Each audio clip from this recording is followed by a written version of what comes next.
Organizimi I kongresit vjen në mënyrë shumë të mirë, gati se në çdo vend banim ka njerëz të cilët duan të ndihmojnë dhe të bashkangjiten Aleancës për shqiptarët.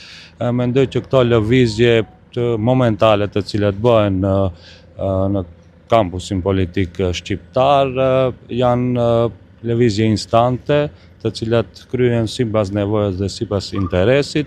As pak nuk na dëmton neve si Aleancë këto lëvizje të cilat ndodhin.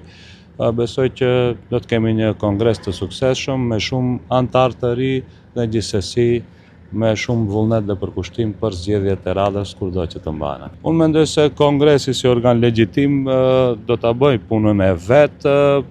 Rifreskim gjatë tërë kohës ka në kryesin tonë, ka edhe njerëz të ri, ka edhe njerëz të cilët kanë qenë, por s'kanë qenë në radhë të parë.